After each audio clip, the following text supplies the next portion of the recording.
And this is regarding bias on in the media. So I think that this isn't really like news, but I think it's important for us to talk about it just because like there's bias everywhere, right? I'm not saying that like it, people like what I read is full of like no bias because like there's bias everywhere, right? There's bias on this show and there's bias on X, and then there's a lot of bias on Reddit, which is what I wanted to talk about today in particular.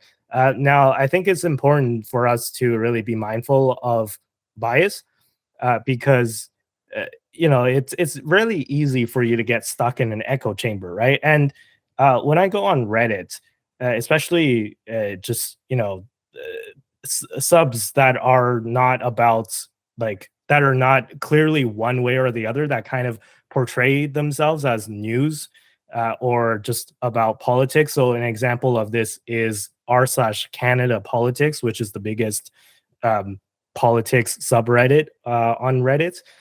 It's very clearly left leaning.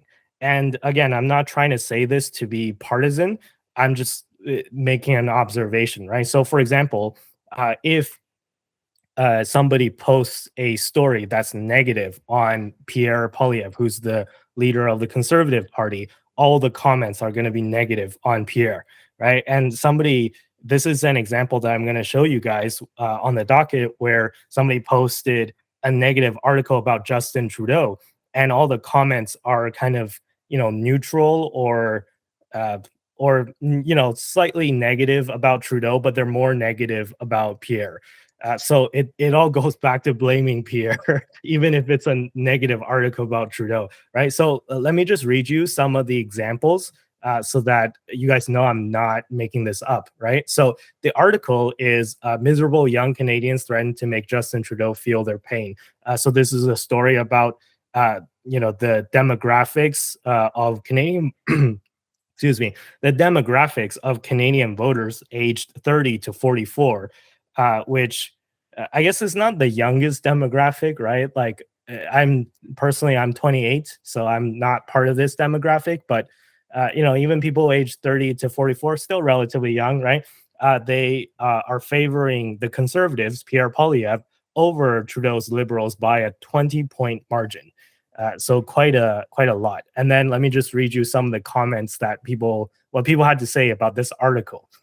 So what a Hutz says, it is an understandable emotional reaction, but an election defeat will mean little to Trudeau, who can retire on a beach sipping margaritas whenever he wants. What matters is whether the election outcome will have a positive effect on voters going forward. I'm not really convinced that Pierre Poilievre or the Canadian, the Conservatives will produce the sort of meaningful changes required to address what people are angry about. Whether the Liberals are at least now trying and being cynical that this is only reacting to the polling data, that is understandable, but also not a good reason. So there's that.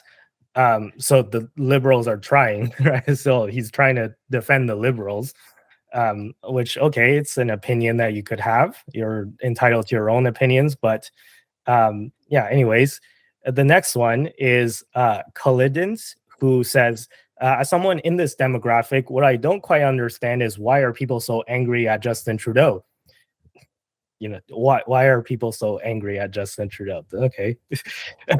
Jeez, I wonder why. I agree that he has no idea. Yeah, I mean, it's already starting to be unhit. The first comment was, I thought it was okay, but this one is just, okay. So, why are people so angry at Justin Trudeau? I agree that he has made some bad choices and his ego is annoying, but that's political leaders for you. Overall, Canada is doing quite well considering the unprecedented past 5 years of COVID, interest rate hikes, etc. Any government would struggle in these situations. And if you look at other countries, you see the same issues, regardless of left, center, right political representation. This isn't a free pass for Justin Trudeau. We should use this opportunity to push the Liberals and the NDP to do better and be more accountable. But electing Pierre Poilievre doesn't seem like a choice that will help any of the issues that people are upset about. Okay, very deterministic statement. It's just, the Conservatives definitely will not change anything ever, which they're not in power yet. So, it's like, how do you know, right? But, anyways, another one, Routine Soup, 2022. Dear miserable young Canadians, want to be even more miserable? Elect a conservative government with no plan or interest in actually helping. The Mike C says most of the stuff that young Canadians are mad about are because of provincial governments, yet all the hate gets directed towards the federal government. There's going to be a bunch of surprise faces when the federal liberals are out of power, but their lives don't get any better. And the I guess one of the most unhinged comments is from Sad Mad Student, who is a self-described Liberal Party supporter. So now you know, right? So he says, let's be serious for a second. Trudeau is an average prime minister, but he hasn't promised to cut social services, claimed Indigenous people will be less poor if they got a job, openly planned to destroy environmental policy, advised Canadians to get into Bitcoin, voted against gay marriage and trans rights, or refused to aid Ukraine. Polyev is worse by nearly every conceivable metric and shouldn't even be allowed to hold the office that he does. So yeah, basically lots of opinions here.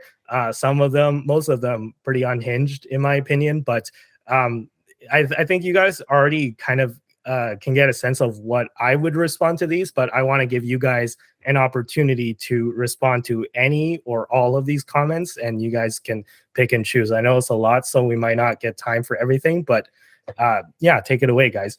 Okay, so I'm gonna try to like summarize everything, like in how I interpret things. Maybe I'll miss something, but I'll try my best here. But for Wada Huts, at least they're trying. I don't know if trying is the exact word. Um, Trying like really badly probably is really the case. Like no filter, savage mode. And then to kind of loop things together, by electing PP, it doesn't seem like the choice. It might be because it actually might help. So how I'm trying to loop everything together is we literally just talked about it. Let me just scroll up to the article. In regards to the emergency break glass, Bank of Canada officially says it's time to break the glass. Our GDP isn't really matching with the states. I think it's around the time when Trudeau began his prime minister stance in like with the Canadian government. I feel like there's like solely a difference based on the graph that Andy had last time and kind of how we were talking about it before. I think the moment he became into office, I think a lot of things became a lot worse. So I don't know if he's really trying, so to speak. And I think there's clips on YouTube and like, social media platforms of PP actually talking about plans for him to change the government and change policies and change, things in a better direction. So I don't think that's necessarily true. Maybe by the time he was writing this information on the comment, he didn't, or he just didn't see anything. But there is information out there in regards to PP making changes. And just looking at the other comments, yeah, it is generally like left bias. Um, yeah, I understand. Like, yes, like gay marriage is like good and stuff, and like at the same time, maybe we should help Ukraine. But um, I think like if we're like drowning in depths and like we're trying to like scrape pennies off the floor, maybe we should prioritize that maybe instead of like helping Ukrainians and stuff like that. And yeah, gay marriage and trans rights is good, but like it's not good if you're just like not eating in general. Like that, I don't know. I'm just saying. So we still need to eat as human beings. So I think that's also important too. So I'll say that. And excuse me if everything sounded like extremely unorganized, but I tried my best there. But anyways, you get the gist of like where I'm going in the direction. Anyways, Tristan, to you. Yeah, so there's definitely a pretty clear left-leaning bias, or at least liberal bias, not necessarily left-leaning per se, but like there's a liberal bias going into this. This is clearly a bunch of people who are at least inclined to give Justin Trudeau the benefit of the doubt, which, is not necessarily a bad thing. You should be willing to give him a chance. I think that the issue really stems from the fact that they're willing to give him a chance, but not willing to give Pierre a chance. And I think that Pierre has definitely had some controversial things that he said and done. But I think that we've had 8 years of Trudeau. It's pretty difficult to look at Trudeau's track record and go, my life is better now than it was 8 years ago. And I think that fact alone means that Trudeau it's difficult to defend him in such a way. And like the whole comment about at least the Liberals are trying.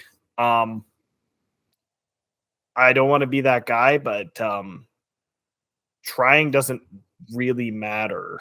Like if you know, if I don't succeed in what I'm attempting to do, it doesn't matter if I tried to do it and failed. I've still failed. You know what I'm saying? Like at the end of the day, if you're a pilot and you're trying to land a plane, right? Like trying to land a plane and actually being able to land a plane are two completely different things. Right? Yeah. I could try to land a plane and I could give it my best shot, but I'll probably not be very successful considering I have zero pilot training. So it's just like, are you going to give me credit for trying to land a plane when I can't? Right. So yeah. That's exactly what I'm getting at. Like that you know, they don't get a gold star for trying to do a good job. And again, I understand that the Conservatives may not or are potentially, you know, going to do an even worse job. You know, we don't know really what they're going to do when they're actually in power. Let's be real. And in the past, the Conservatives have done some stupid things. And in the past, the Liberals have done some stupid things. The simple fact of the matter is that the Liberals have been in there doing a lot of stupid things for a long time. And at this point, it's really coming down to, do you let the Liberals go in and continue their track record of doing stupid things for another 4 years? Or do you swap out the Liberals for the Conservatives on the off chance that the Conservatives do some smart things in addition to their stupid things? That kind of makes sense. It's like, I think it's kind of like a risk assessment, right? We're kind of hedging that the Conservatives, or at least we're hoping. I don't know if we're all necessarily voting for Conservatives or not. I haven't decided who I'm voting for yet, but I'll say that we're hedging. The people who are voting for Conservatives are hedging that the Conservatives will do stuff that benefits them sufficiently that they will be better off because of electing a Conservative government than they were with the Liberal government. And I think that that hedge will likely result in, I think at this point it's difficult to say, you know, who's going to be a better choice, but unfortunately I don't think that the Liberals' track record puts them in a position where anyone can look at this scenario and go, the Liberals are the better choice, because their track record has been so bad that they haven't been able to place themselves as a better choice, and they've had many opportunities to do so. So just like and just to round this out, like the whole last argument there from the sad mad student, that whole section there, all you're doing, you're basically saying that Trudeau is the lesser evil by pointing out some issues that maybe Pierre has done. Right. That's at least how I am interpreting that comment there. But you're kind of completely ignoring a lot of bad things Trudeau has done that Pierre hasn't done. Right. So, you know, you could just turn that argument on its head, and we have a lot of very clear examples of Trudeau doing bad things. So it's very rich to go that Pierre is worse in every conceivable metric when, you know, we've had clear examples of Trudeau doing bad things while being in office that Pierre has not, you know, and maybe he will, but again, Pierre has not done them yet. We know Trudeau has done them.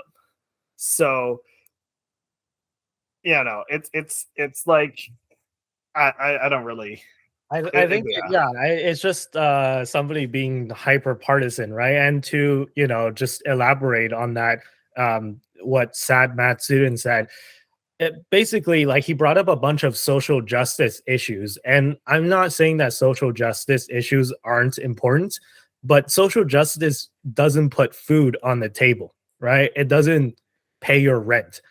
By bringing up all these social justice issues, I think he's really missing the point. Like, again, like we talked about this last time, where a lot of these people who espouse these let's just say extremist leftist views, they're mostly people who grew up in like a suburban middle class like life, and they didn't have to worry about putting food on the table, and they don't have to worry about like day-to-day life as much, because everything was just kind of provided for them. So then now they have time to like yell at Pierre Poilievre about refusing to vote for gay marriage, or like all the stuff that he's done in the past, which, by the way, I don't think Pierre is promising to bring back a vote on repealing any of this stuff that has already passed, right? So I think like Pierre's focus is mostly around the economy, and that's what actually puts food on the table. It's like,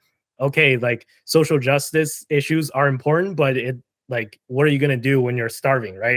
It's kind of like Canada's a train and we're headed down a cliff, and then you're complaining that your coffee is cold, and you're just like sipping coffee like in the passenger in one of the compartments, and you're just like not caring about the fact that the train's going down a cliff. In the first class compartment too. Yes. So yeah, and this also goes back to the second comment, Khalidant, is like, overall Canada's doing quite well. It's like, bro, or bro, I don't know if you're male or female, but like, speak for yourself, right? Like, there's millions and millions of Canadians who are literally on like one missed paycheck away from not being able to eat, right? Like, speak for yourself. Canada's doing quite well. Like, maybe for you it is, right? I'm happy that you are. I don't want you to like be homeless and starve and all this stuff, but like, speak for yourself, please. Like, this is all very frustrating. Dom, let me pass it to you. Yeah, no, I think you kind of just like put the nail on the coffin, I guess. I don't know if that's the right word to use, but I agree. It's just like, if you're on a cliff, you're not going to think about, oh, my rights, I really have a right to be right about this, that. You're going to think about, how the hell am I going to avoid this cliff so I don't die? So like, point being, like, you can prioritize certain things. Like, I believe in like, people's rights, but time and place, I guess. Like, you just got to worry about like feeding yourself, like having enough money to do things, and then go from there, sort of thing. So yeah, I totally agree with you. Yeah, I think it's all about perspective on that front. Like, a lot of these people, I think they've lived in a very privileged perspective where you basically have the ability to care about those issues, not a scenario where caring about those issues is not a luxury you have, right? And I think that those individuals are kind of missing the bigger picture, as particularly like with that second comment where they're like, "Oh, we're doing fine." No, for most people, we aren't doing fine. For the majority of people, things are bad, very, very bad. I don't know how to get that through your head, but for the average Canadian, which you are probably well above in terms of income, in terms of standard of living, in terms of everything, the average person is having a really bad time. Really bad time. So just get that through your head. It's bad. Bad. You know that like disconnect, like that meme from Shrek? It's like, some of you may die, but that is a sacrifice that I'm willing to make. It's like, some of you might be hungry and miss rent, but that is a sacrifice that I'm willing to make. Basically, that's what the second comment is. And they're wondering why people are so mad at Justin Trudeau. It's just, oh man, completely unhinged.